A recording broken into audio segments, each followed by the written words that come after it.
वर्धमानमर्हन्तम् नत्वा बालप्रबुद्धये विरच्यते मितस्पष्ट संदर्भन्यायदीपिका।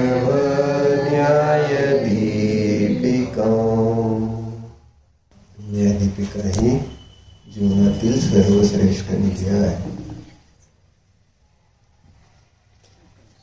कारण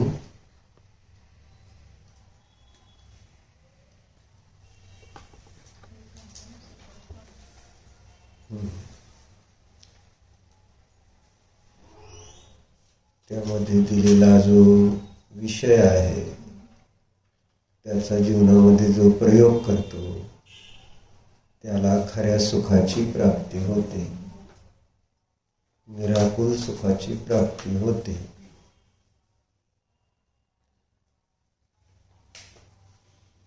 कारण बऱ्याच जणांना निराकुल सुखाचा विषय माहिती असतो आणि निराकुल सुख ज्यांना प्राप्त झालेला आहे त्याची माहिती असते. परंतु त्या निराकुल सुखाची ज्यांना प्राप्ती झालेली आहे, निराकुल सुखाच्या विषयाच्या आश्रयाने तो जो निराकुल सुखाचा विषय आहे त्याचा आश्रय कसा घ्यायचा हे माहिती नसतं. विषय माहिती आहे पण त्याचं ध्यान कसं करायचं, त्याला कसं जाणायचं हे फार महत्त्वाचं आहे. विषयाची माहिती झाली त्याला जाणण्याचा उपाय जर समजला नाही, अनुभव करण्याचा उपाय नाही समजला, तर केवळ विषयाची माहिती होऊन तिथं निराकुल सुख प्राप्त होत नाही. त्याचा अनुभवच, त्या विषयाचा अनुभवच निराकुल सुखरूप फळाला देणारा असतो. आणि न्यायदीपिकेमध्ये त्या विषयाला जाणण्याचा सम्यक उपाय सांगितलेला आहे. त्या विषयाला जाणण्याचं साधकतम साधन सांगितलेलं आहे. साधनं अनेक प्रकारची आहेत. त्याच्यामध्ये व्यावहारिक साधनाशी आपण परिचित असतो, परंतु साधकतम म्हणजे ज्याद्वारे निश्चित रूपाने कार्य सिद्ध होणार त्या साधनाची माहिती नसते. आणि तेव्हा बाकी सर्व साधनांचा आधार घेऊन सुद्धा फळापासून वंचित राहतात. जसा इंद्रिय विषय भोगातून सुख मानणारा जीव बदलून बदलून इंद्रिय विषय बघतोय, परंतु खरं सुख त्याला मिळत नाही. तसं व्यावहारिक साधनं बदलून बदलून हा खऱ्या सुखाला प्राप्त करण्याचा प्रयत्न करतो, परंतु त्याला खरं सुख मिळत नाही. कधी देवपूजा करतो, कधी गुरूंची सेवा करतो, कधी स्वाध्याय करतो, कधी संयम पाळतो, कधी तप करतो, कधी दान करतो. अशा या श्रावकाच्या षटक्रिया करतो. कधी मुनींचे 6 आवश्यक पाळतो, 28 मूलगुण धारण करतो. असे सगळे बाहेरचे उपाय करत राहतो, करत आला, केलेले आहे. परंतु साधकतम साधनाचं अज्ञान असल्यामुळं त्याला निराकुल सुखाची प्राप्ती होत नाही. म्हणून न्यायदीपिकेला जीवनातील सर्वश्रेष्ठ निधी म्हटलेलं आहे. मग आता व्यावहारिक साधनांमध्ये अज्ञानी जीव 2 प्रकारच्या साधनांचा प्रयोग करतो. ते म्हणजे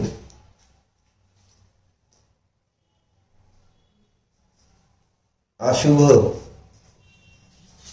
साधन आणि शुभ साधन, अशुभ भाव आणि शुभ भाव. ज्यामध्ये रौद्र ध्यान जे आहे ते अशुभ आहे. रौद्र ध्यान अशुभ आहे. रौद्र ध्यान वर्तमानामध्ये सुखाचा अनुभव देणारे आहे, परंतु भविष्यामध्ये नियमानं नरकाचं कारण आहे. त्याचं फळ. कारण रौद्र ध्यान म्हणजे हिंसादी जे पाप आहेत त्यांच्या मध्ये आनंद मानण्याला रौद्र ध्यान म्हटलेलं आहे. विषय भोगामध्ये आनंद मानण्याला रौद्र ध्यान म्हटलेलं आहे. भोजन करताना आनंद येतोय असं आपल्याला वाटलं तर त्याला काय म्हणायचं? रौद्र ध्यान.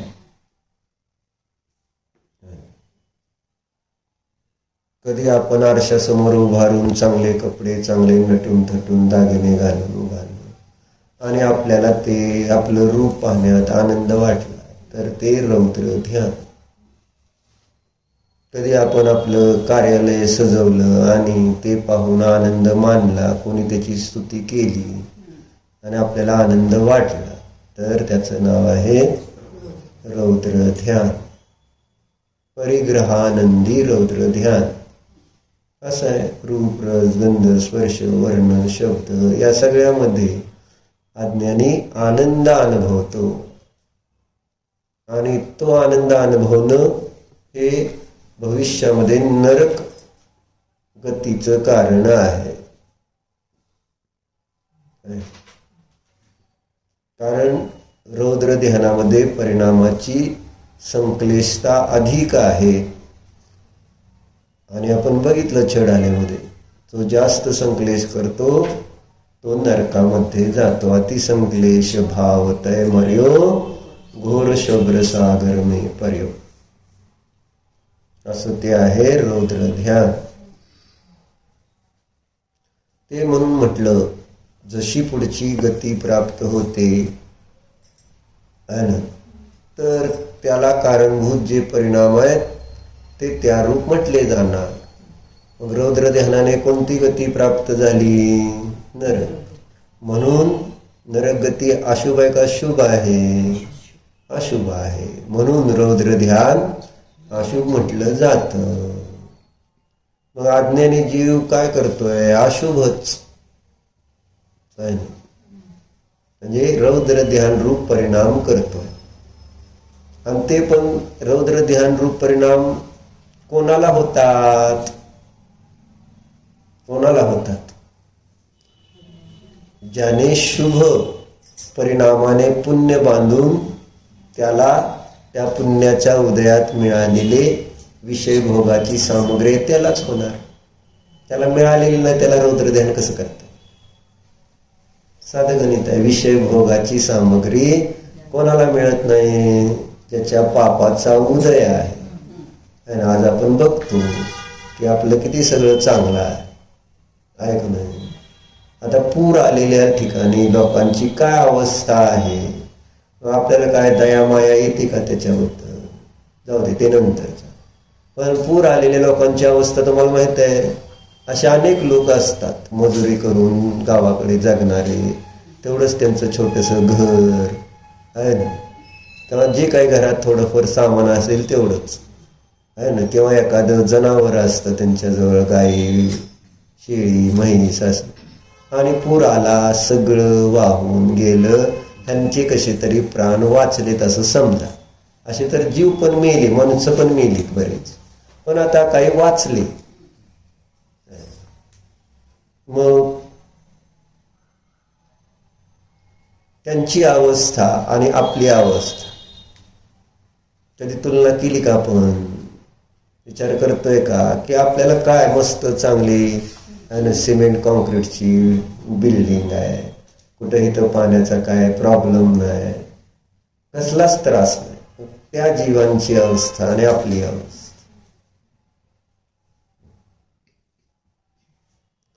मग त्या जीवांना रौद्र ध्यान करण्याची संधी तर आहे का? रौद्र ध्यान करण्यासाठी काय पाहिजे? सामग्री पाहिजे ना. रौद्र ध्यानाला कारणभूत अशी व्यावहारिक सामग्री सामान्य कथन चालले, विषय भोगाच्या अपेक्षेने. पुण्याच्या मागच्या शुभ परिणामामुळं बांधलेलं पुण्य ते वर्तमानात उदयात येत आहे. मग हे उदयात आल्यानंतर मिळालं काय? विषयभोग सामग्री. आणि आपण त्या विषयभोगात रमणार, तर मग आपली गती काय होणार याच्यावर आपण विचार करतोय का?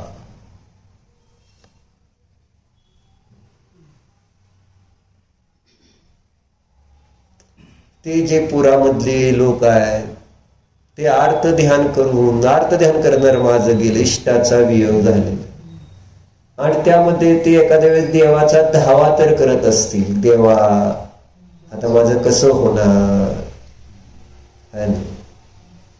असं म्हणून जरा देवाची आठवण तर काढत असते. आपण देवाची आठवण करतोय का? काढतोय का? आणि तशी आर्थ हाक देवाला कधी मारले, आर्थ म्हणतात ना एकदम, म्हणजे भयंकर त्रास होतो तेव्हा ज्या वेळेस आपण कोणी त्या देवाचा विचार करतो, त्याचं नाव आहे देवा. लागल्यानंतर आपल्याला एखादं जोरात चालताना लागलंय किंवा ऍक्सिडेंट होतोय, एकदम अरे देवा असं किती जोरात आर्त त्याला म्हणायचं, किंकाळ वाचव म्हणून. आता असा आर्द्र भक्ती तर येते का देवाबद्दलची? तीव्रतेने. आर्द्रचा अर्थ कधी कधी तीव्र पण होतो. तीव्रतेने आपल्याला देवाची आठवण येते का? मग नाही, तीव्रतेने. आता आपल्याला काय अनुकूलता असल्यामुळं तेवढी ओढ कुठं आहे देवधर्माबद्दलची, जेवढी असायला पाहिजे जेवढी प्रतिकूलता असताना देवाची आठवण आहे ना, तेवढी अनुकूलता असताना देवाची तीव्रतेने आठवण होते का? गरज वाटते का? देवदर्शन केलंच पाहिजे, स्वाध्याय केलाच पाहिजे, जे समजलंय ते जीवनात उतरवलंच पाहिजे असं आपल्याला वाटतं का? मस्त आपण स्वाध्याय करतोय, मस्त देवदर्शन करतोय, मस्त माळा फिरतोय कॅज्युअली. सगळं करताय की तुम्ही, नाही असं कट करत नाही. पण त्याच्यामध्ये असं आपल्याला किंवा ह्याच्यातून मला काहीतरी लाभ व्हावा या हेतूने का आपलं एक सहजतेने मिळालेत आणि मग आपण ते धर्मरूप कार्य कसं करतो? आपण झोकून देतोय का? जसं सांगितलं परवा दिवशी, बाबा मर्यादेचं खाणं. तुम्हाला आता शक्य आहे मर्यादेचं खाणं, पण तुम्ही खाणार नाही. आणि जे गरीब आहेत त्यांना शक्यच नाही, त्यांच्याकडे खायलाच नाही, आणि ते त्या ठिकाणी मग जसं मिळेल तसं खाते. पाप कोणाला जास्त लागतं? जे महाराजाचं खात नाही ते. दोघं पण खात नाही आहेत असं सांगतो. ज्याच्याकडे घरात चक्की आहे, खाऊ शकते, ज्याला माहिती झाली आहे त्याच्यात काय दोष आहेत, आणि तरी सुद्धा अमर्यादेचं खात आहे. आणि दुसरं ज्याला माहिती नाही आहे आणि ज्याच्याकडे तशी व्यवस्था पण नाही आहे आणि त्याच्याकडून ते अमर्यादेचं भोजन केलं जाते. कोणाला पाप जास्त? ज्याला माहिती आहे तरी पण खात ते. तुला माहित नाही? तुम्ही मर्यादा खाताय का? अल्पेश पण नाही, ते तुम्ही आता तुमच्यासाठी करता म्हणून ते खात असं, पण त्याला नियम आहे का? ते मला म्हणायचं. आता ते तुमच्या निमित्तात त्याच्या पुण्य लागतं का? जसं उदाहरण आपण बघितलं का नाही, की जशी मुनिराज जेव्हा चालताय हिर्या पोच समिती आहे ना, हिर्या समिती असते का नाही, आणि त्यावेळेस तिथं मग त्यांच्या पायाखाली एखादा जीव उडून आला तर त्यांना हिंसेचं पाप लागतं का? नाही. कारण बघून चाललेली आहे, प्रमाद नाही आहे का नाही. आपल्याकडे म्हणून हिंसेचं लक्षण केले प्रमत्त योग. आणि आता एक मी आहे आणि मी चाललोय रस्त्याने, बघत नाही खाली, माझ्या पायाखाली एक पण जीव मरत नाही, मग मला हिंसेचं पाप लागतंय का नाही? नाही मेला तर विचारतो. नाही मेला, एक सुद्धा जीव मरत नाही. मी चाललोय पण मी खाली बघून चाललेलो नाही, इकडं तिकडं बघत चाललोय आणि कोणताही जीव पायाखाली येऊन मरेना. मला हिंसेचं पाप लागतंय का?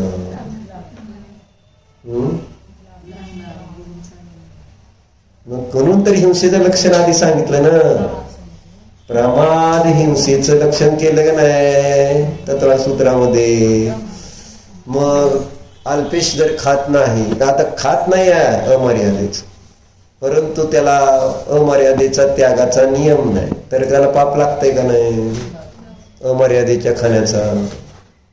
ते सांगायचं. आपण वाटतंय काय? नाही, अमर्यादेचं खात नाही, ते मर्यादेचंच खातेत. म्हणून आपण काय समजतो, ते पुण्यवान झाले, त्यांना पाप लागत नाही, अशी आपली गैरसमज. म्हणजे कसला समज म्हणायचं? गैरसमजच म्हणायचं. गैरसमज आहे की नाही हा, हे सांगायचं. म्हणजे वाटतंय की शुभ चाललंय, पण प्रमाद असेल तर त्याला शुभ म्हणणार नाही. जसं तुम्ही शास्त्राला बसलं, पण काय सांगितलेलं त्याच्यातलं काय जीवनात उपयोग आणत नाही, पण उत्तर पण सगळी बरोबर देत आहे, परंतु काही उपयोगात त्या जीवनात काय उपयोग करत नाही, त्याचा जीवनाशी कुठे संबंध जोडत नाही. काय प्रतिकूल झालं की लगेच कशा आहे काय काय नाही, माझं मी सगळं भक्ती एकटीच.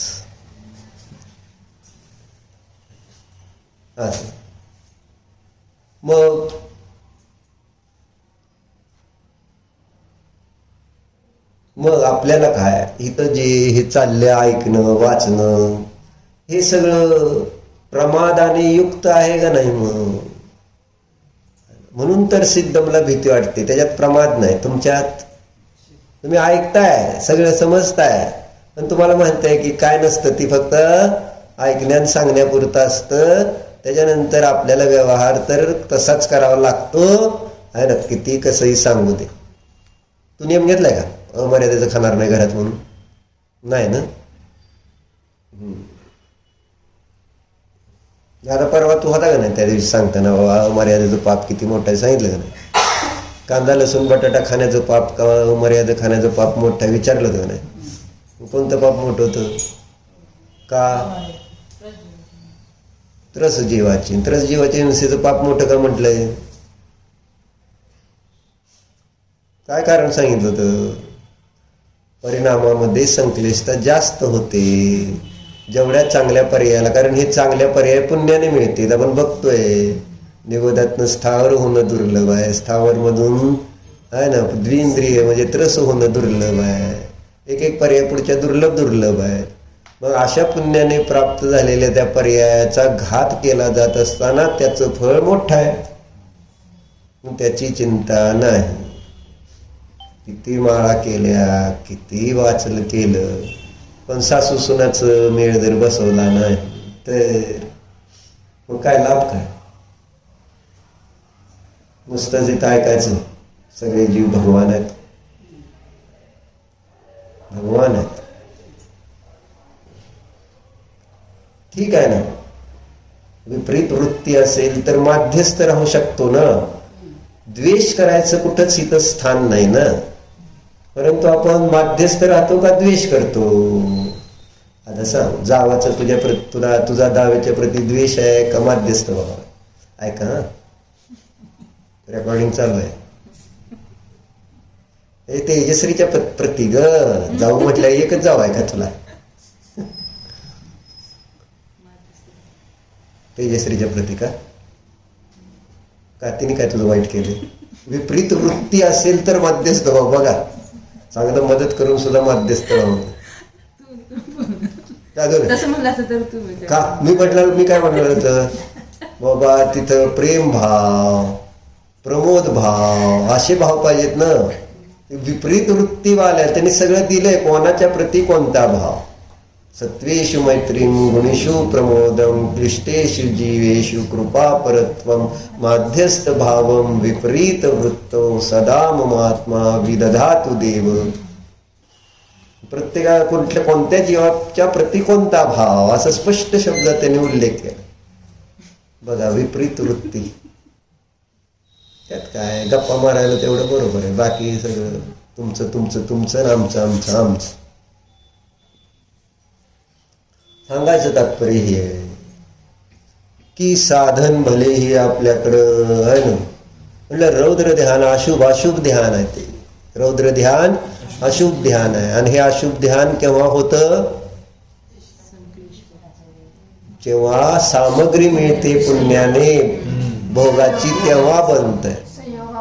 पण त्यावेळेस आपल्याला सावधानतेची आवश्यकता आहे. म्हणून सांगितलं, आर्त ध्यानामध्ये कदाचित शुभ बनतं, परंतु रौद्र ध्यान आपल्याला नियमानं अशुभच परिणामाचं कारण ठरतंय. असं आहे ना, हे सांग. आणि म्हणूनच इथं चर्चा ती चाललेली होती. साधन, कोणत्या साधनाने सुखी होण्याचा उपाय केला जातो? मग कोणी अशुभ साधनाद्वारे सुखी होण्याचे उपाय करतो, कोणी शुभ साधनाद्वारे सुखी होण्याचे उपाय करतात. अनादी काळापासून हेच चाललंय. सुखाचं साधन, साधकतम साधन माहिती नाही. ही चर्चा ना न्यायदीपिकेमध्ये ते चाललं होतं ना आपला विषय. साधकतम साधनाची माहिती नाही. लिहिलं का तू साधकतम साधन? काय नाही, आता मी सांगितल्यावर तर लिहिणार ते काय, वह्या घेऊन आणि ती पेन घेऊन तर लाभ आहे का? साधकतम साधन न्यायदीपिकेत सांगितलंय, हे ज्याद्वारे सुनिश्चित कार्य होतं. शिबिर केलं न्यायदीपिकेचं, पण काय नाही. आता त्याच्यानंतर विचारलं तर काय नाही, मैत्रिणी होते सगळ्या म्हणून गेली, बाकी काय नाही. मग हे शिकवलं ते शिकवलं झालं. आता सगळं झिरो आहे ना. परत पाठी कोरी. त्याला काय फिरवलं नाही, त्या विषयाला कधी अजून जिज्ञासेने पुढचं समजून घेतलं नाही, वाचन केलं नाही, अध्ययन, त्याची टीका आहे लिहिलेली आहे. तिथं संस्कृतमध्ये शिकवलं होतं ना, मग त्याचं हिंदी आहे, वाचता आलं असतं नसतं. बाबा हे शिकवले ते काय आहे, कशासाठी आहे, त्याचा जीवनात उपयोग काय नाही, शिकायचंय. हाय शिबिर, जाऊ आता काय फिरायला जायचं. ती 5 दिवस तिकडे निवांत, स्वयंपाक पाणी नाही, काय नाही, सासूचा त्रास नाही, असं आपलं. म्हणजे कोणती सोसायटी आहे रे त्या तारक मेहतावाल्यांची? गोकुलधाम. गायी बी तिथं होत्या. मग काय, गोकुलधामामध्येच गेले होते सगळ्या बिगर सासवाच्या सगळ्या सुना. सासवांना घेऊन गेले त्या सुना सगळ्या, कारण त्याच्यात बिगर सासवाच्या सुना आहेत सगळ्या, माहिती आहे तुला. म्हणून सुख येत ते सगळे तारक मेहतातले बबिताला सासू आहे का? नाही. दयाला सासू नाही. कोमलला नाही. परत त्या भिड्याची बायको काय? भिड्याची बायकोचं नाव काय? अभ्यास. माधवी. माधवीला सासू नाही. परत अजून कोण राहिला? आई नाही सगळे. हा, ती सरदारीची बायकोचं नाव काय? काय? रोशनला सासू नाही. आणि ते तारक मेहता या अंजली ना, अंजली भाभी. हो, अंजलीला सासू नाही. मग सुखी नसाल काय झालं? सरळ साधं गणित. असं मला ते अभिजितनं सांगितलं का सुखी आहेत सगळे त्याच्यातले, कारण एकाला सासू नाही. जिथं जिथं सासू तिथं तिथं प्रियंका का सुखी आहे? फरक पडतो की लगेच. काय नाही म्हणजे डिसिजन, माय डिसिजन्स असं थोडंच आहे की कोणतरी सांगणार तुला हे कर, आज ते कर, हे काढून देणार, ते काढून देणार, हे सगळं असं सगळं तसं. मग म्हणाल की एक ओझं आहे ना डोक्यावर की असं करायचं का तसं करायचं का काय करायचं, असं ओझं आहे का? काय नाही.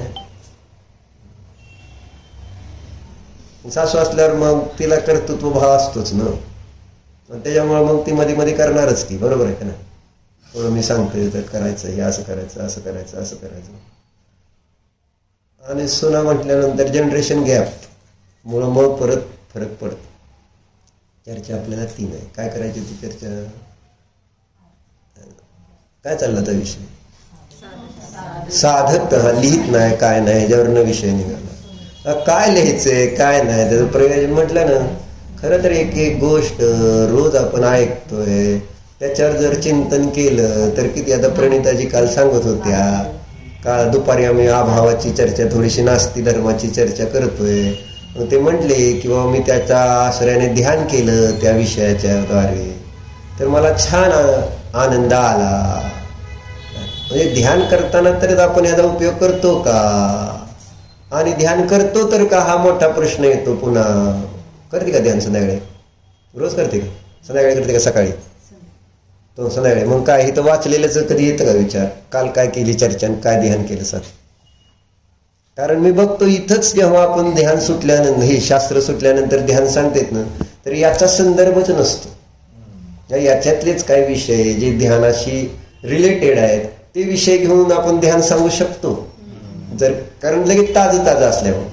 पण नाही सांगितलं ये ध्यान ती सरळ आपलं रूढीने असंख्यात प्रदेश हेच माझे खरे घर आहे, अनंत गुण हेच माझे खरे अनुभव आहे, मी आहे आहे आहे हो विसर्जन. म्हणजे कुठल्याही शब्दात असू द्या, ते जरी असलं तरी कुठं जवळ जायचंय आणि जवळ जाऊन सगळ्यांना चांगलं बघायचंय असं होतंय का? काय नाही. ढिले पडले पाहिजेत का नाही, निदान कशा आहे तरी ढिले पडलेत पाहिजेत का नाही? काय नाही, काही ढिलं नाही पडत. परिग्रह नाही, सुपरिग्रह, माझा परिग्रह, मी परिग्रह, ती इकडं तिकडं कुठं गेला माणूस मस्त असं असं करते. काय जीव गेल्यापेक्षा बेकार होतंय का नाही? असं एखादी नोट पडली, काय झालं दीपक, 100ची एक नोट जरी पडली अशीच तर किती त्रास होतोय. खरंचली तर त्रास होणार नाही, पण अशी पडली नुसती इकडं तिकडं तर कसं काय पडली, कुठं गेली, काय झालं, त्रास. मग न वापरल्यामुळं त्याचा त्रास झाला का नाही? वापरली तर तेवढा त्रास होत नाही आहे. आणि न वापरताच जर ती हरवली तर किती त्रास आहे. तसं जे धन तुम्ही संचय केले ते न वापरताच जर तुम्ही सोडून जाणार तर भयंकर त्रास होणार आहे, हे सांगायचं. लक्षात येते का? एक सामान्य व्यावहारिक गोष्ट आहे. म्हणून हंडे काढा, ठेवून काय उपयोग नाही, सांगतोय तुम्हाला.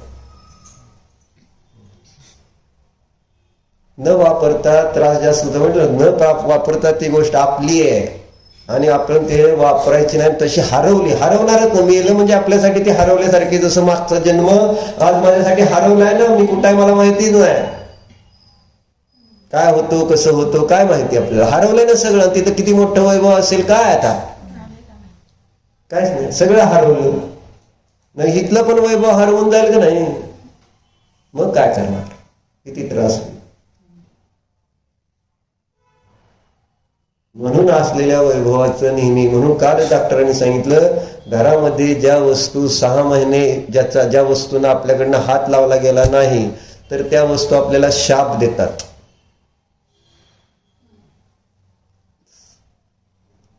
माहिती आहे, 6 महिन्याच्या वर जर ते वस्तूचा आपला वापरच झाला नाही ना तर त्या वस्तूचा आपल्याला शाप बसतो, आपल्याला त्या वस्तू परत मिळतच नाहीत कधीच. असं व्यावहारिक आहे. म्हणून जी वस्तू 6 महिने वापरत आलेली नाही ना ती सरळ त्यागावी. US मध्ये ते होतं, ते त्यांच्या गोडानं वेळ ठेवते आणि आठवड्यातनं एकदा ते सेल काढतात त्याचा. मग त्याच्यामध्ये नवीन पण वस्तू असते, जुन्या पण वस्तू असते. असं नाही आहे की फक्त वापरून खराब झालेल्या, नवीन सुद्धा वस्तू वापरत नसेल तर सेल काढायचा, विकून टाकायचा, ज्याला जसं जाईल. परत आपल्याला नवीन येतं पुण्याने. जर येणार असेल तर येणारच की, विहिरीतलं पाणी नेहमी काढत राहायचं असतं. पण ती तसंच तसंच तसंच जर ठेवलं तर वास येतो त्या पाण्यात. उपसाच नाही झाला पाण्याचा तर, जसं जो परिग्रह तुम्ही साठवून ठेवला त्याचा उपसा काय, उपसा नाही केला तर त्याचं काय होणार आहे, घाणच होणार ते पाणी.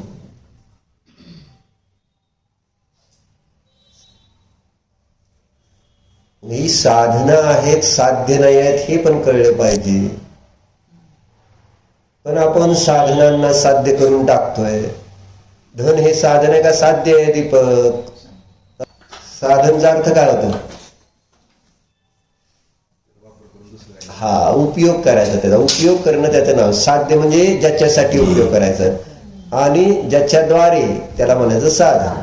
बरोबर आहे. धन हे साध्य नाही ना, त्याचा उपयोग करायचा असतो ना. जे आपण ठरवलंय दान द्यायचं, भोग भोगायचे, त्याच्यासाठी आहे ना.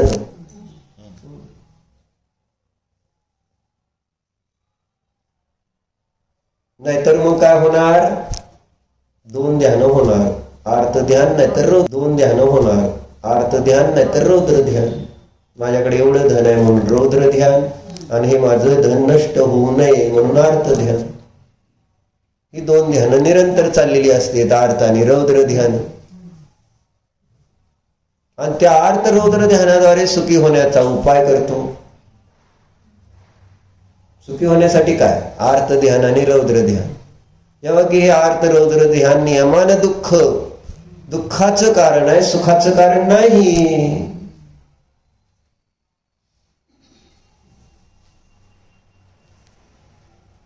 पण तरी सुद्धा आर्त रौद्र ध्यान सोडायला तयार नाही. मग आपण काल काय चिंतन केलं होतं दुपारी, सांगता येईल का?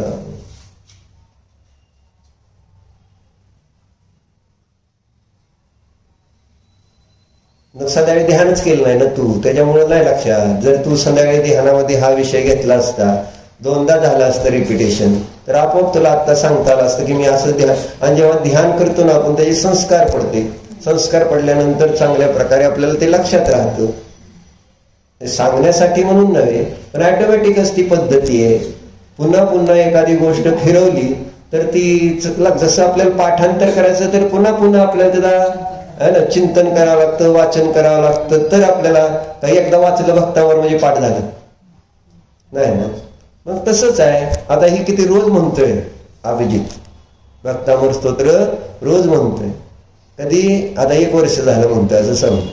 त्याच्या मागणं त्याचा पोरगा आता ते 6 महिन्यापूर्वी आला, जून 4 महिन्यापूर्वी त्याने आला. आता त्याचं पाठ झालं 2, अजून ह्यांना पाठ नाही. पाठ झाले का निवांत बसायचं असं टिकून, असं बघता वाचताना झोपायचं.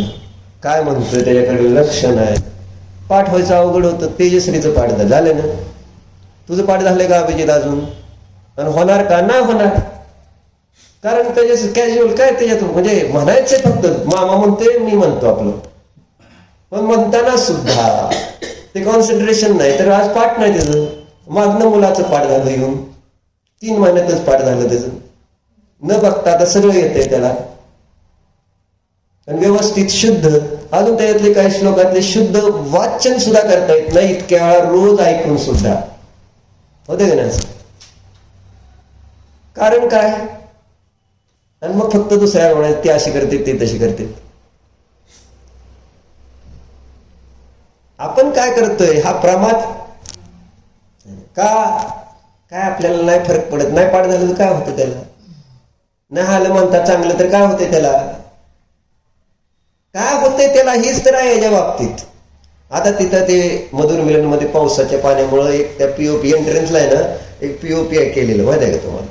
तर ते पावसाच्या पाण्याने पाणी पडून पडून असं मोठा एक 4-5 फूट असं पीओपी पडून गेले, खाली पडला तर. मग लगेच आज बघून आले. मग त्याच्यावर चर्चा, चिंतन, मनन कसं करायचं काय. परत 2-3 दिवसात कार्यक्रमाचा ऑर्डर केला. मग त्याच्या अगोदर कसं ते सगळं वॉटरप्रूफिंग करायचं, सगळं पीओपी करायचं, सगळं बरोबर चाल. आणि हे भक्तांवर का ठीक आहे ना, काय फरक पडतोय? नाही आलं तर त्याचे अर्थ जर नाही आले तरी काय फरक पडतोय? असं वाटलं का मला याचा अर्थ अजून येतोय का? हे काय म्हणतोय आपण, या श्लोकामध्ये काय भाव आहे? म्हणून एखाद्या वेळेस आपल्याला एखादा श्लोक आवडला किंवा एखादा शब्द, जसा आज सकाळी पूजन करताना तुला शंका आली, कुंथू कुंथो अधिक रखे असं आलं की नाही 24 तीर्थंकरांच्या जयमालेमध्ये, कुंथू कुंथो अधिक आहे का नाही? मग काय अर्थ होतो त्याचा? काय अर्थ होतो?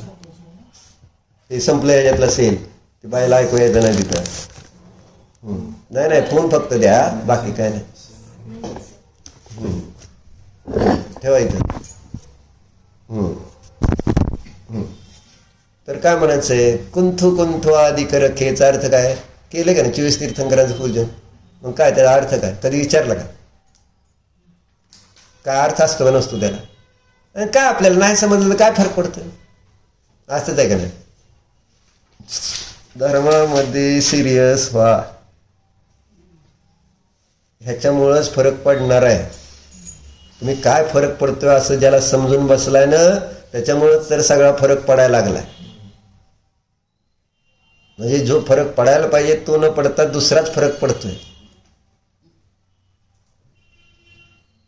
काय नाही, ठीक आहे. काय अर्थ होतो त्याचा? बरोबर, करेक्ट, हुशार आहे. कुंथुनाथ भगवंताने कुंथू नावाचे छोटे छोटे जीव आहेत, पावसात येते ते, त्यांची विशेष रूपाने रक्षा झाली. अधिक शब्दाने सगळ्या जीवाची रक्षा, म्हणून कुंथू असे जीव आहेत आणि त्यांची रक्षा केली. अशी जिज्ञासा आहे. भक्तावर स्तोत्रातला एखादा विचारू का श्लोकाचा अर्थ? विचारू का तुला? हा, तसले ते आळ्या लाल निघतात का नाही, पैसे, हा पैसा, त्याला कुंथू म्हणते बहुतेक. तर तुला भक्तावर स्तोत्रातला एखादा श्लोकाचा अर्थ विचारू का? नको? चाल तर किती चांगली म्हणते तू, किती छान येतं तुला. येते का नाही छान म्हणायला? पाठ आहे का नाही तुझं पण?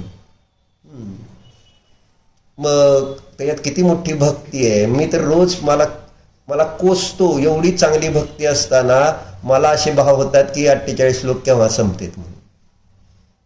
म्हणजे आम्ही म्हणतो ना, आता एक आता रुटीन झालंय, नमोकार मंत्र एक माळ कधी 108 वेळा होते, इकडे जास्त लक्ष.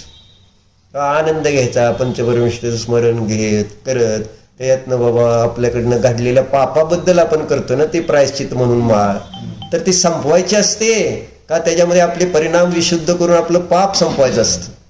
आपण काय संपवायला बघतोय? पुण्य संपवायचं काम चाललंय, पाप नसतं संपवायचं. पूजा संपवायचं चाललेलं असतं. बरोबर आहे. प्रत्येक गोष्ट संपवायची धर्मातली. असं होतंय भक्तांवर 48 श्लोक संपवायचे म्हणून संपवायचे, कारण रोज एक रुटीन आहे म्हणायचं असतं. आणि आता नाही म्हटलं तरी नको, त्रास होतो, आणि म्हणायचंय तरी त्रास होतो. दोन्हीकडनं त्रास आहे त्याचा. असं आहे.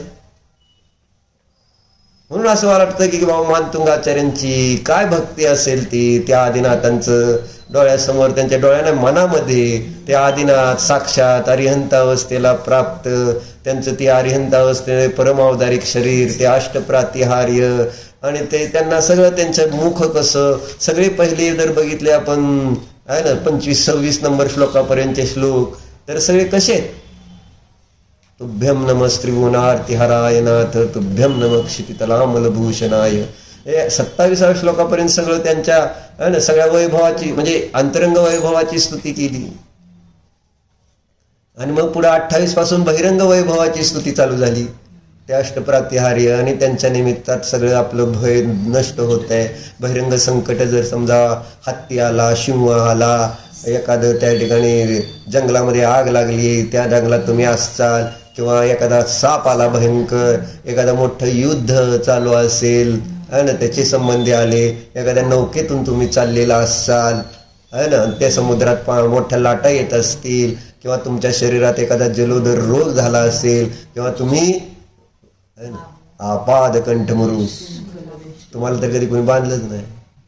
मग हे तुम्ही जर म्हटलं ना सासूला आठवून, सासूच्या बंधनात आपाद कंठमरू शृंखल वेष्टितांगा, संपतील बेड्या सुटतील सासूच्या. कोणती बेडी आहे? सासू बेडी आहे, सून बेडी आहे. जर सुटायचं त्या बेडीतनं तर ते श्लोक आठवतो का? ते श्लोक आठवून अर्थ ध्यान करण्यापेक्षा ते जर श्लोक आठवला तर धर्मे ध्यान होईल आणि आपलं संकट दूर. आणि ते श्लोक आनंद मग ते न आठवता आपण जर दुसऱ्याच पद्धतीने अर्थ ध्यान करत बसलो की आहे ना, हिला वियोग कसा होईल, इष्ट म्हणजे वियोग, अनिष्ट संयोग, अनिष्ट संयोग झालेला आहे ना तो. सासू म्हणजे इष्ट संयोग आहे का अनिष्ट? सासू इष्ट संयोग आहे का अनिष्ट? प्रियंका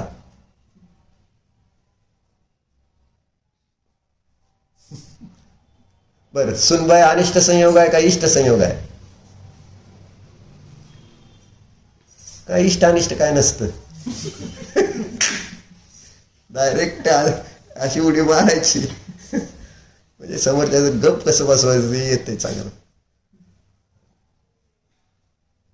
म्हणजे हे श्लोक, ती भक्ती, मला असं वाटतं रोज म्हणताना भाव तर असे सारखे होते. म्हणून मी जरा आदिनाथांची प्रतिमा तर आणतो डोळ्यासमोर म्हणताना, कुठंतरी आठवतो आहे ना की कसे मानतुंगाचार्य म्हणते बाबा, वक्तुम गुणानुगुण समुद्र कांतान, वक्तुम गुणानुगुण समुद्र शशांक कांतान, कस्ते क्षम सुरगुरु प्रतिमोपि बुद्ध्या कल्पांत काल पवनोद्दत नक्र चक्रम का को वा तरी तुम्हाला मंबू नदीम बुजाबे. त्याला अजून मला मंबू निधी बुजाबे येत नाही,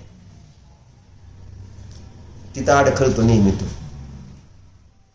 जाऊ दे, तो विषय नाही. मग आता त्याच्यामध्ये दृष्टांत देऊन, किती भारी भारी दृष्टांत देऊन ती भक्तीची भावना व्यक्त केली ना त्यांनी. किंवा काय भावना त्यांची की एखाद्या त्या ठिकाणी कल्पांत काळामध्ये जो काय वायू वारा सुटतो, त्यामुळे तो समुद्र असा खवळतो, आणि त्या समुद्रामध्ये काय तशा मगरी आणि असे जलचर आहेत, सुसरी हे ते असे मोठे मोठे मासे आहेत. आणि अशा त्या समुद्राला कोणी आपल्या जर हाताने आणि तरुण जायचं म्हटलं तर शक्य आहे का? मग तसे तुमचे गुण किती आहेत त्यांचं, त्यांना म्हणजे माझ्यात शक्ती नाही ना, म्हणजे ते सुरगुरु मध्ये शक्ती नाही म्हणतात. इंद्राचा जो गुरु म्हटला जातो काय बृहस्पती, त्याच्यामध्ये त्या ठिकाणी ती ताकद नाही आहे तुमच्या गुणांची वर्णन करण्याची. त्याचा किती विशेष क्षम असतो. माझ्याकडे तर काय, वक्तुम गुणानुगुण समुद्र शशांक कांतान कस्ते क्षम सुरगुरु प्रतिमोपि बुद्धी. असं किती छान छान. मग मी असं प्रयत्न करतो देवाला बघून, किंवा नाहीत मला कळत तेवढी भक्ती आपल्याला आली असते जर आपण नसतो का बेड्यातनं मुक्त झालो, दुःखातून मुक्त झालो. पण बुद्धी म्हणून म्हटलं पुरुषार्थ करावा लागतो आपल्याला, असं म्हणून प्रमाद होतो. पुरुषार्थ करावा लागतो, नाही तर आम्हाला पुरुषार्थ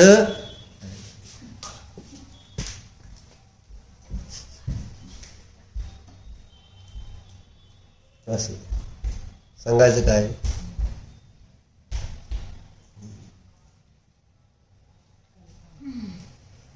म्हणजे आपल्याला त्याच्यामध्ये रस यायला पाहिजे. पण रस का घेत नाही आपण? पुण्योदय आहे, पुण्योदय आहे आपल्याला. त्याच्यामुळे आपल्याला असं वाटत नाही की त्याच्यात रस घेतलाच पाहिजे. देव काय ठीक आहे, देवापेक्षा मीच भारी आहे खरं तर. देवाकडे काय सुद्धा नाही, दिलतुष मात्र परिग्रह आहे. आणि काय माझ्याकडे सगळं आहे दीपक ते नाही. म्हणून आज सकाळी भगवंतांचं दर्शन करायला मंदिरात गेलं तर मला, मी बुद्धांना आज बघितलं, खरं परिग्रह नाही राहू एका देवाजवळ. आणि ती दिगंबर मुद्रा बघितली पद्मासनामध्ये बसलेली, किती छान ध्यान करतील सगळे देव. वर मी जातो ना शांतीनाथ भगवंताची, ते एक एक प्रतिमा बघतो मी मुद्दाम. त्याच्यामध्ये ती प्रत्येक प्रतिमेची मुद्रा वेगवेगळी ध्यानस्थ मुद्रा आहे, त्यातले भाव टिपले जातात. तुम्ही बघता नाही माहित नाही, पण ते भाव बघा. प्रत्येक मूर्तीच्या चेहरा बनवलेला आहे वेगवेगळ्या कलाकारांनी, पण ध्यानासाठीच बनवलाय. परंतु चेहऱ्यानुसार सुद्धा ते फरक पडतो. एक एक चेहरा बघत गेलं, भारी भारी वाटत जातं. कसे बसलेत, काय परिग्रहण आहे. मग मला असं वाटलं माझी कधी दशा अशी येणार, मी नुसतं गप्पा मारतोय, असे वाईट वाटलं मला जरा दर्शन करताना देवाचं. दिगंबर मी कुठं दिगंबरत्वाचं कुठं मला स्पर्श सुद्धा होईना. कपड्या घालता घालता घालता रोज त्या कपड्याला बघून स्वतःला राहत असताना सगळं कुठं असं दिगंबरत्वाची आस. नुसतं नाटक करायचं दिगंबरत्वाची आस. शांतीसागर महाराजांचं नाटक करते का नाही, दिगंबरत्वाची आस नाव ठेवलं होतं का नाही पंढरपूरवाल्यांनी. दिगंबरत्वाची आस शांतीसागर महाराजांना होती ती. आपल्याला किती आहे दिगंबरत्वाची आस? काय आहे दीपक कुठं? कधी स्वप्न तरी पडतंय का दिगंबरत्वाचं? मला महाराज, मी महाराज झालोय, मला महाराज आहे ना. दिवा स्वप्न बघतोय ना रात्री स्वप्न येतंय. मी दिगंबर. कधी ती वेश धारण करणार? संत साधू बनके विचारू वह घडी. भजनच येतंय तुम्हाला, भजनच म्हणा तुम्ही, भजनच म्हणा. आहे ना, मला वाटलंच कसं काय म्हणला नाही अजून तुम्ही. वह घडी कवा आहे, कशाला म्हणायचं नुसतं? कोण थांबवलंय तुम्हाला? खरं विचार करण्यासारख्या गोष्टी. म्हटलं ना, अनुकूलतेमुळं दीक्षा होईना, बाग काय नाही. आला तुम्ही येऊन शास्त्राला बसायचं सोडलं आणि दुसऱ्याला शास्त्रात न उठवा.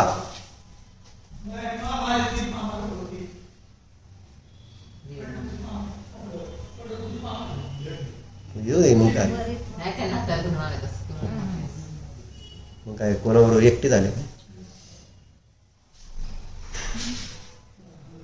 चर्चा काय चालली? म्हणजे शुभ परिणामाने ती आपण वाचतो ना. काल काय म्हटलं, म्हणून म्हटलं ध्यान करायला पाहिजे होतं, आहे ना. किंवा अनेक प्रकारचा बंध आपण बघितला. मोह राग द्वेष रूपने अनेक प्रकारचा मला बंध होतो. मग अनेक प्रकारच्या बंधामध्ये आपण परवा ते सगळे बघितले होते. एक इंद्रियादी जीवांचे कसे कसे परिणाम बनते, म्हणजे बंध होतो. आणि आता इथं आपण काल सुरू केलं होतं की अशुभ पण एक प्रकारचा बंध आहे, शुभ परंपरा एक प्रकारचा बंधच आहे. अशुभ अशुभाला बंध मानतील, म्हणजे अपराध केला, पापाचं फळ भोगायला लागलं तर माझं कसलं हे पाप म्हणून त्याच्याबद्दल खेद व्यक्त करतील. पण माझं कसलं हे पुण्य याच्याबद्दल मी कधी खेद व्यक्त करतोय काय? भरत चक्रवर्तीला म्हणून म्हटलं ना, भरत चक्रवर्तीला काय भाव होते? मी पुण्याची सजा भोगतोय, शिक्षा भोगतोय, है ना. त्या खेद आहे त्या पुण्याच्या शिक्षेचा. आणि मला पुण्याचा उदय आलाय तर मला खेद वाटतोय का दीपक? माझ्याकडे म्हणजे माझ्याकडे 10 जागा आहेत, माझ्याकडे 2 गाड्या आहेत, माझ्याकडे एवढं असं आहे तमुक आहे, हे सगळं सगळं वैभव बाहेरचं दिसतंय. त्यावेळेस त्याच्याबद्दल खेद आहे का? त्याबद्दल आनंद आहे. रौद्र ध्यान आहे, परिग्रहानंदी रौद्र ध्यान. अडचण अशी जेव्हा की मला खेद व्हायला पाहिजे, जसा पापामध्ये खेद होतो तसं इथं यामध्ये सुद्धा मला खेद व्हायला नको.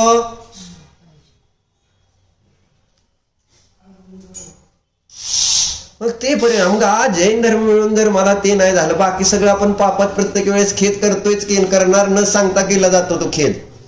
कारण त्याचं दुःखच इतकं आहे, त्रासच इतका आहे की तिथं आपल्याला खेद होऊनच जातोय. सहन होत नाही शरीराबरोबर एकत्व करणाऱ्या जीवाला आणि तेच आपलं अस्तित्व जाणणाऱ्या जीवाला पापाचे प्रतिकूल उदय आले तर तिथं खेद झाल्याशिवाय राहणारच नाही ना. ती न सांगता होतोय, त्याला शिकवा लागत नाही की तू आता दुःख व्यक्त, तुला ह्याचा खेद व्हायला पाहिजे बरं का, हे असं तुला जे फळ मिळाले तर तू पापाचं आता तू ही कर, प्रायश्चित्त कर आणि देवाला आठव हे पाप कुठनं मला भोगावं लागतंय, का भोगावं लागतंय म्हणून. शुभ परिणामाने मिळालेली सामग्री त्याच्यामध्ये मला खेद येतो होतोय काय? पुण्य सामग्री बाबा मला ही कसलं वाईट आहे, वाईट म्हणून म्हणतात दिगंबर मुद्रा बघितल्यानंतर किती वाईट वाटायला पाहिजे आपल्याला, किंवा काय हे माझी अवस्था आहे. कुठं ते रोज त्या देवाला बघायचं, रोज मुनींना बघायचं समजा, पण कधी असं नाही बाबा माझं काय रे, हे किती चांगले ह्यांना भाव झालेत, हे सगळ्यांनी दिगंबर मुद्रा धारण केली, आणि मी काय, माझं काय, माझं कसलं पाप आहे हे, कसं कुठं फिटणार हे, माझं केव्हा फिटणार हे पाप. म्हटलं पुरुषार्थ म्हटलं रौद्र ध्यान करायला सोपं जातंय जेव्हा पुण्य सामग्री मिळते. त्यात अभ्यासता आहे, संस्कार आहेत. त्यामुळे सामग्री मिळाली पुण्याच्या उदयात की आपण त्याच्या भोगण्यामध्ये मस्त होतो. जसे स्वर्गातले देव भोगण्यात मस्त होऊन जातात सगळे विषय.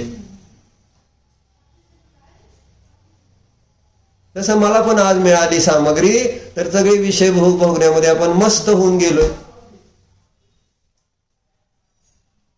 आता त्याचं वर्णन करताना 71 गाथेत काय सांगितले बघा. आपण बघितलं की पहिल्यांदा काय सांगितलं होतं मागच्या गाथेमध्ये 69 मध्ये 69 मध्ये काय सांगितलं, माझा प्रश्न होता.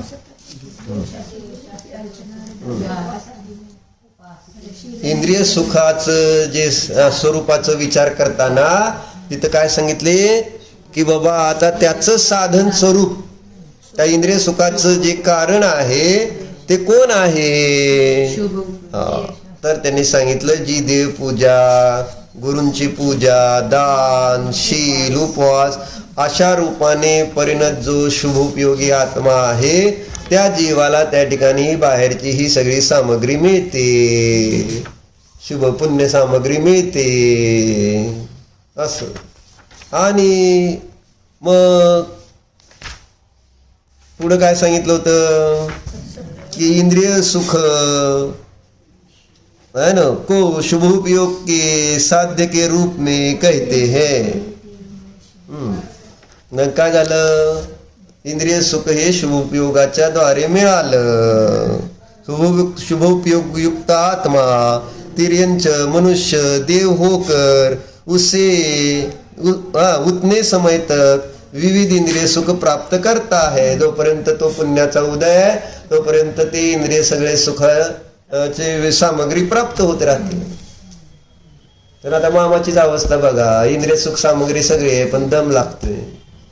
एक जिना चढला तर आहे का नाही, सगळी बाहेरनं पुण्य सामग्री आहे का नाही आहे, परंतु आता शरीराची अवस्था काय, काय सुद्धा नाही. पुण्य सामग्री मिळालेली आहे परंतु जेव्हा पापाचा उदय आला तर ती पुण्य सामग्री सुद्धा कामाला येत नाही. दात होते तर चणे नव्हते, आता चणे आले त्यांच्याकडे तर दात राहिले नाही. ते बरोबर आहे का, चणे आलेत का नाही आता भरपूर, लोखंडाचे नाही सोन्याचे चणे आले तर सगळे, पण आता दातच नाही तर काय त्या सोन्याचे चणे करायचं. हे सगळं प्रत्यक्ष आपण बघतोय, अनुभवतोय, पण तरी सुद्धा आपली त्या विषय भोगावरची श्रद्धा सुटायला तयार नाही. कसलं दर्शन आपलं, किती खोटं दर्शन आहे माझं. खेद वाटतो मला माझा की कसं दर्शनाने मला परिणाम कसे व्हायला पाहिजे की तत्काळ लगेच निघावं आणि त्यांच्यासारखं बनून त्यांच्यासारखं ज्ञान ध्यानामध्ये रत होऊन त्यांच्याप्रमाणे कार्यसिद्ध पद प्राप्त करून घ्यावं अशी तीव्र धगस. जसं अभिजितला कशाची धगस आहे, पीओपी नीट करायची, एंट्रन्स मधली पीओपी एंट्रन्स आहे ती आहे का नाही धगस. जोपर्यंत ती लवकर 4 तारखेच्या तर ती पूर्ण नाही होत तर त्याला दम निघेल का, काय तुझं म्हणणं, पूर्ण करावं लागेल का नाही ते. कारण कार्यक्रमाच्या आधी पूर्ण नाही केलं तर लोक परत काय म्हणतील, लोग क्या कहेंगे, इसकी चिंता ज्यादा है. कर्म क्या करेंगे इसकी चिंता कितनी है. जो मैं आज कर्म कर रहा हूं उससे मुझे फल मिलेगा, वो उसका क्या करोगे. हे एंट्रन्स मधली पीओपी पडल्यासारखं आहे. देव आपल्याला मिळून सुद्धा आपण जर तो पुरुषार्थ करत नाही, नीट करायचे आपले परिणाम विशुद्ध करण्याचा पुरुषार्थ करत नाही, व्रत संयम नियम तप धारण करून परिग्रहाचा त्याग करण्याचा, परिग्रह परिमान करण्याचा पुरुषार्थ करत नाही, तोपर्यंत ते मिळून न मिळाल्यासारखं. काय असून 5 हंड्याचा काय उपयोग आहे का? ते असून काय उपयोग नाही. सापडले ह्यांना 5 हंडे भरलेले सोन्याने हिऱ्यानं कशाने भरले, तर आम्हाला दुकानात माहिती, पण काय उपयोग नाही. ती सगळी आकलूज ठेवून आली माहेरी असं म्हणते. ती वाटणी द्यायला लागेल कारण एकाच जागेच अवघड असतं. म्हणजे ते ठेवून उपयोग होणार नाही, सांगतो तुम्हाला.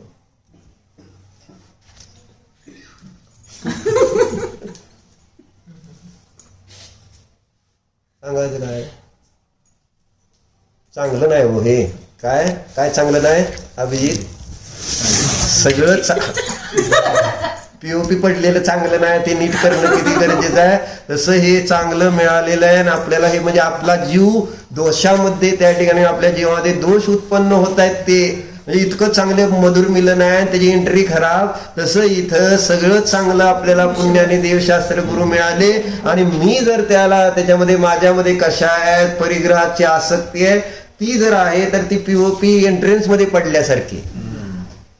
मग ती जशी दुरुस्ती लवकर करणे गरजेचं वाटतंय, तसं इथलं माझ्यातले जे परिग्रहाबद्दलची आसक्तीचे परिणाम ते त्या ठिकाणी नष्ट होणं किती महत्वाचं आहे. ते नष्ट करण्यासाठी काही करून मला आज उपाय केलाच पाहिजे, अशी तीव्र धगस. तसं जर त्याला जसं टाइम आहे ना 4 तारखेच्या आत, तसं इथं आपल्या परिग्रहाला परिमान करण्यामध्ये, परिग्रहाचा त्याग करण्यामध्ये एवढं तारीख डेट काय फिक्स आहे का? काय दीपक, काय तारीख बिरीख ठरवली का की या तारखेला एवढा परिग्रह करणार, त्या तारखेला एवढा परिग्रह वाढवायचा नाही, एवढा कमी करणार, एवढा नाहीतर परिग्रह साठवायचा आणि परत म्हणाल माझं काय नाही. बरोबर आहे का? माझं काय नाही, सगळं पोरांचं असं डायलॉग असते. परत माझं काय नाही, सगळं त्यांचंच आहे. मी काय, मी नुसतं राखून बसलोय. सिक्युरिटी गार्ड असतात. म्हातारी लोक सिक्युरिटी गार्ड असतात. बरोबर आहे का?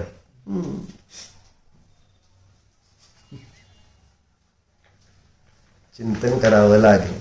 ओम नमः.